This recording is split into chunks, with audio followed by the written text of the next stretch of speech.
एक गाव शिमलामध्ये एक मुलगा राहत होता, सुरी. सुरीच्या वडिलांचं चायचं दुकान होतं.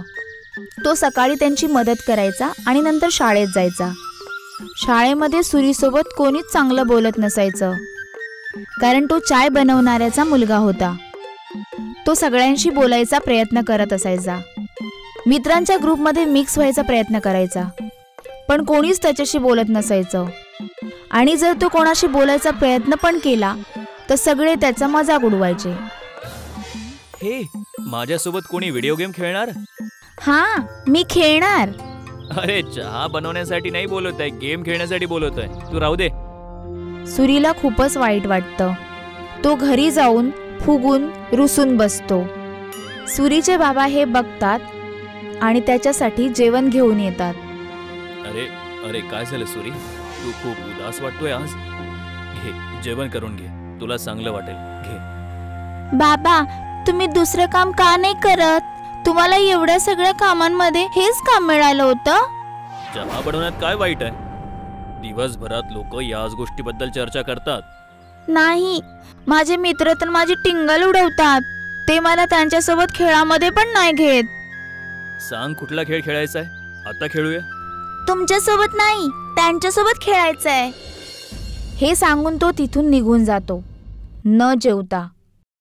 सुरीच्या वडिलांना हे बघून खूप वाईट वाटतं की त्यांच्यामुळे त्याचे मित्र त्याच्यापासून दूर जात आहेत. दुसऱ्या दिवशीपासून त्याचे बाबा चाय बनवण्यासोबतच दुसरं काम शोधायला लागतात. त्याचवेळी सुरीच्या शाळेमध्ये मुलांना बाहेर घेऊन जाण्याचा ट्रिपचा प्रोग्राम ठरवतात. काही दिवसानंतर तुम्हा सगळ्यांना एका जंगल ट्रिपवर घेऊन जाणार आहोत. सगळे जण त्याच तयारीमध्ये या. सगळे मुलं खूप आनंदी होतात. सुरी घरी येऊन ही गोष्ट आपल्या वडिलांना सांगतो. बाबा, मला स्कूलच्या वतीने जंगलाच्या ट्रिपला घेऊन जात आहेत. मला गरजेचं सामान पॅक करून द्या. अरे वा, हे तर खूप चांगली गोष्ट आहे. तुझ्या सामानामध्ये एक छोटं भांड नक्की घेऊन जाशील. तिथे जर काही बनवायचं झालं तर तुझ्या कामी येईल. ठीक आहे? ठीक आहे बाबा, नक्की. आणि हो, तुला एक आणखी गोष्ट सांगायची होती. मी एक नवीन नोकरी शोधत आहोत. तुला आता तुझ्या मित्रांसमोर शर्मिंदा नाही व्हावं लागेल आणि ते तुझ्यासोबत मैत्री पण करेल. खरंच बाबा? हो. सूर्य आनंदाने बाबांना मिठी मारतो. काही दिवसांनंतर त्या जंगलाच्या ट्रिपला जायचा दिवस उजाडतो. सगळेजण जंगलात पोहोचल्यानंतर ट्रेकिंगला सुरुवात करतात. मी सगळ्यांना 4 ग्रुपमध्ये वाटणार आहोत, ज्यामध्ये एक लीडर पण असणार. आणि ते सगळेजण सोबत राहणार आणि सोबतच काम करणार. सगळेजण आपल्या लीडरची गोष्ट ऐकाल, समजलं? सगळे आपल्या बॅगा घेऊन ट्रेकिंगला सुरुवात करतात. अरे, कोणाला लीडर बनवलंय यार? याला चाय शिवाय काहीच बनवता नाही येत. सगळे जोर जोरात हसायला लागतात. सुरीला खूप वाईट वाटतं. काही वेळ चालल्यानंतर अयान थकतो. चला, इथे थांबूया. थोडा काही खाऊन पण घेऊया. बाकी सगळे हो म्हणतात आणि थांबतात. नाही, आपण नाही थांबू शकत. आणि आपण थांबलो तर खूप लेट होईल आणि थोड्या वेळाने अंधार पण होणार आहे. घ्या, लीडर बनवला तर आमच्यावर हुकूम चालवत आहेस? नाही, आम्ही नाही येणार. तुला जायचं असेल तर जा. आम्ही थोडा नाश्ता करूनच ट्रेकिंग सुरू करणार आहोत. जा. सुरीने नाही म्हटल्यानंतर सुद्धा ते तिथेच थांबतात. लीडर असल्यामुळे सुरी सुद्धा त्यांना सोडत नाही. तो तिथेच थांबतो त्यांच्या सोबत. थोड्या वेळाने शिक्षक आणि बाकीचे विद्यार्थी पुढे निघून जातात आणि ते तिथेच राहतात. थोड्या वेळाने आराम आणि नाश्ता करून झाल्यानंतर ते पुन्हा आपल्या ट्रेकिंगला सुरुवात करतात. परंतु लवकरच सूर्यास्त होतो आणि काळोख होतो. अरे, आता तर अंधार झालाय. मला तर रस्ता पण समजत नाहीये. बाकीची मुलं सुद्धा घाबरायला लागतात. थोड्या वेळाने अशी परिस्थिती निर्माण होते की आता रस्ता कुठे आहे तेच त्यांना कळत नाही आणि त्यांना तिथेच थांबावं लागतं. आता तर मला पण रस्ता नाही माहीत, पण मला असं वाटतं की आपल्याला कोणाला तरी आवाज द्यावा लागेल. लगेच 4 शिक्षक आणि विद्यार्थी आपल्या साथीदारांना आवाज देतात, परंतु काहीच होत नाही. टीचर, टीचर, अरे कोणी आम्हाला ऐकत आहात? आम्ही हरवलोय. कोणी आहे? सगळे ओरडतात, पण कोणतंच उत्तर येत नाही. असं वाटतंय आपण खूप मागे राहिलोय. आपल्याला पुढचा रस्ता नाही माहिती आहे. आपल्याला इथेच थांबावं लागेल आणि असं वाटतंय की पुढे गेलो तर आपण रस्ता भटकू शकतो. नाही, आपल्याला प्रयत्न करायला पाहिजे. होऊ शकते की आपण योग्य जागेवर पोहोचू.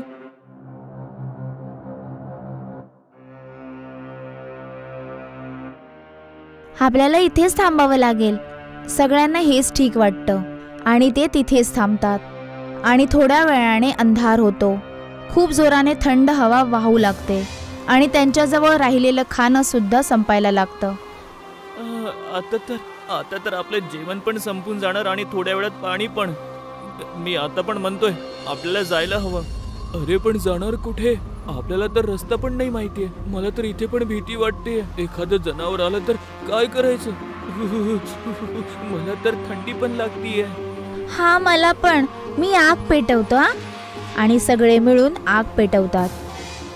थोडा वेळ झाल्यानंतर आग कमी व्हायला लागते. आता काय करायचं? एवढी थंडी आहे, आग पण विझत चालली आहे. जनावरांपासून नाही तर थंडीने तर नक्कीच मरून जाणार आपण. सूरी काहीतरी विचार करतो आणि म्हणतो, माझ्याकडे एक कल्पना आहे. माझ्याकडे एक भांड आणि चहाची पावडर ठेवली बॅगमध्ये. ती आग विझल्यानंतर सुद्धा गरम राहील, तर आपल्याला सुद्धा गरम ठेवेल. सूरी लगेच ते भांड काढतो आणि सगळेजण त्याला आपलं पाणी देतात. परंतु तरी सुद्धा पाणी कमी पडतं. तिथेच थोडासा बर्फ पडलेला असतो. तो त्याला उचलतो. जशी काळी चाय तयार होते तशी आग बुझते. सगळ्यांना खूप चांगलं वाटतं. ती प्यायल्यानंतर सगळे तिचं कौतुक सुद्धा करतात. परंतु अयान गुपचूप फक्त चहा पितो. थोड्या वेळाने त्यांना पानांचा आवाज यायला लागतो. सगळेजण घाबरतात आणि मागे झाडाच्या दिशेने बघतात. तेव्हा त्यांचे शिक्षक येताना दिसतात. सगळ्यांच्या जीवात जीव येतो. कॅम्पमध्ये पोहोचल्यानंतर जेव्हा शिक्षक त्यांचं कौतुक करतात तेव्हा अयान बोलतो की तो सुरक्षित त्यांचा लीडर सूरीमुळे आहे.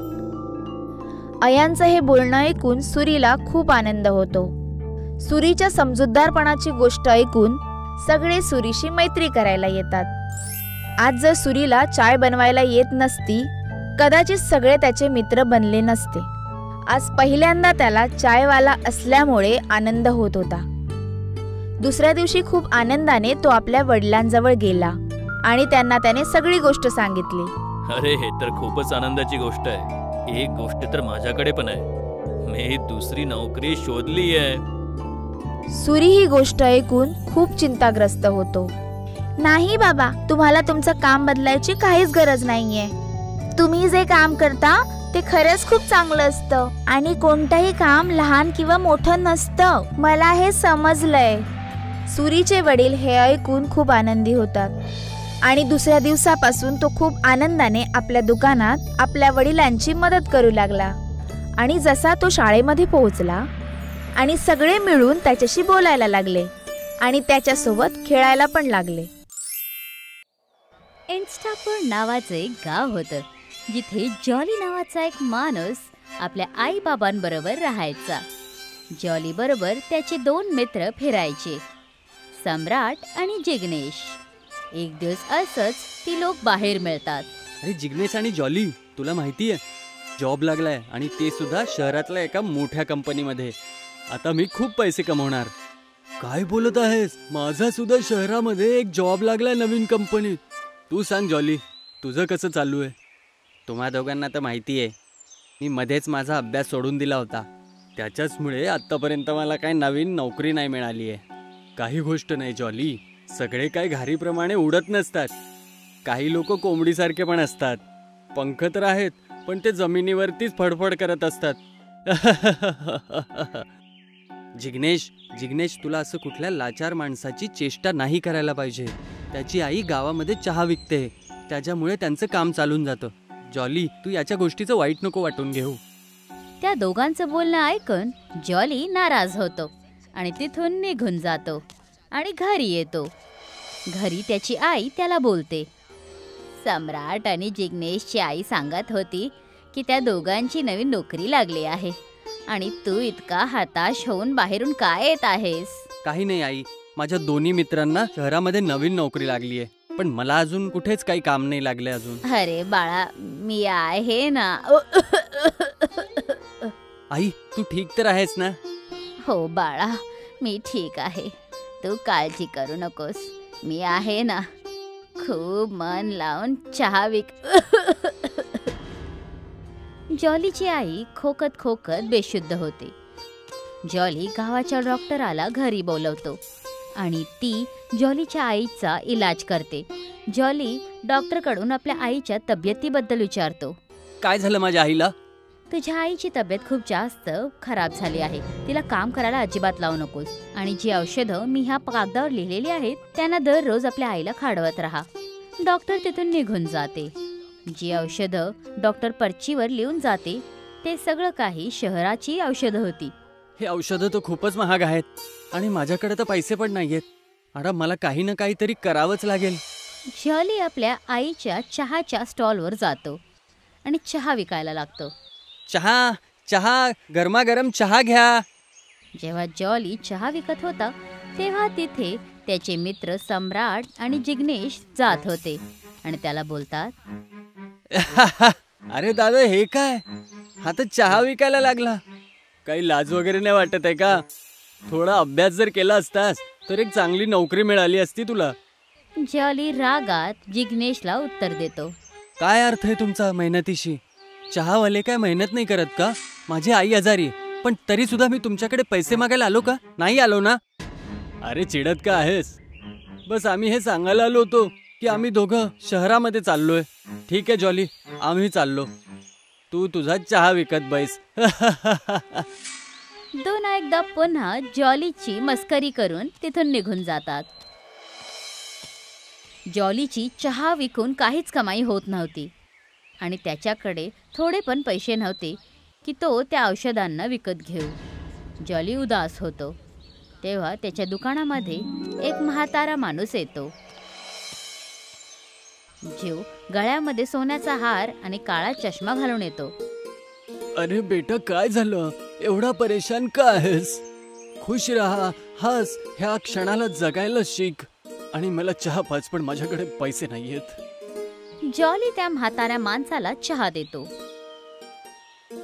म्हातारा माणूस जॉलीला बोलतो, बाळा, मला असं वाटतंय की तुझ्यासोबत काहीतरी घटना घडत आहे. त्यामुळेच तुझ्या डोक्यावरती चिंता दिसून येत आहे. चला तर सगळं सांग मला, काय गोष्ट झाली आहे. मी तुझी मदत करेल. तुम्ही माझी मदत करताल? हो हो, का नाही. आधी हे तरी सांग की काय झालंय तर नक्की. जॉली त्या म्हाताऱ्या माणसाला सगळं काही सांगतो. म्हातारा माणूस त्याचं ऐकतो आणि त्याला बोलतो, तू चिंता नको करूस, मी तुझी मदत करेल. तुझ्या आईला काय नाही होणार. मी माझ्या मित्राला आत्ता बोलवतो. म्हातारा दोन्ही हात जोडतो आणि मंत्र वाचतो. असला विस्तला माझी मैत्रीण गाय जिथे कुठे असेल ती लवकर इथे यायला पाहिजे. तेव्हा तिथे अचानक एक गाय येते. हे सगळं बघून जॉली आश्चर्यचकित होतो. म्हातारा माणूस गायला बोलतो, तू आतापासून या जॉली सोबत राहशील आणि हिची मदत करत राहशील. समजली माझी सगळी गोष्ट? ठीक आहे. काय? ही गाय इथे कशी आली आणि ही बोलत कशी आहे? गाईज, हे बघा, माझ्या जायचा वेळ झाला आहे. ह्या गाईच्या दुधाने आपला चहा बनवत जा आणि हे लक्षात ठेव की हे गाईचं दूध कुठल्या रबडीपेक्षा कमी नाहीये. आणि जरा स्वतःचे कपडे घालण्याचा पद्धत सुद्धा बदलून टाक. थोडं नवीन प्रकारचे कपडे घाल. चल, आता मी चाललोय. तो म्हातारा माणूस तिथून निघून जातो. जॉली त्या गाईला आपल्या घरी घेऊन जातो आणि दुसरा दिवस तिचं दूध काढून आपल्या दुकानामध्ये येऊन चहा विकायला लागतो.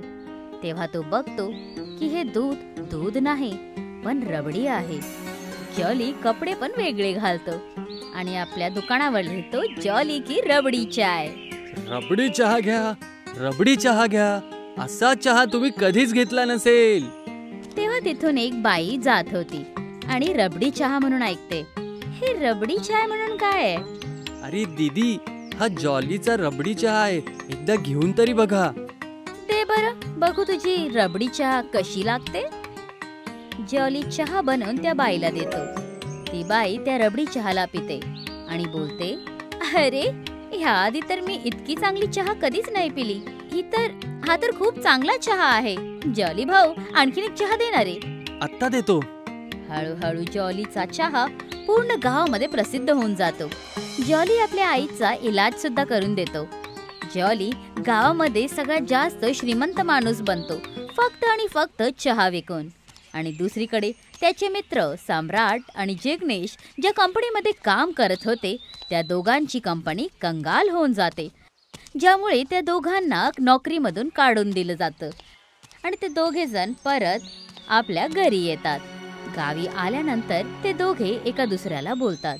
यार, माझं तर खूप मोठं नुकसान झालं. आता आपल्याला काम कोण देणार? किती मेहनतीनंतर हे काम मिळालं होतं. सगळी मेहनत पाण्यात गेली. चल जाऊया, त्या गरीब जॉलीकडे चहा प्यायला जाऊ. त्याची ती हालत बघून थोडं आपल्याला तरी चांगलं वाटेल. सम्राट आणि जिग्नेश दोघे जण जॉलीच्या दुकानावर जातात. तिथं पोचतानाच ते बघतात की जॉलीची दुकान आता मोठी झाली आहे. दोघे जण आश्चर्याने तिथं बघतात आणि जॉलीकडे जवळ जाऊन बोलतात. अरे जॉली, तुझ्या चहाचं दुकान तर खूपच मोठं झालं यार. खरं खरं सांग, कुठून एवढे पैसे आले तुझ्याकडे? असे प्रश्न मला का विचारत आहात? तुला काय वाटत आहे की चहा विकून विकून कुठला माणूस काही श्रीमंत नाही होऊ शकत? ह्या सगळ्या गोष्टी मी चहा विकूनच कमवल्या आहेत. सम्राट आणि जिग्नेशच्या मनामध्ये जॉलीची दौलत शौहरत बघून ईर्ष्या होते. जॉली त्यांना रबडीची चहा पाजवतो.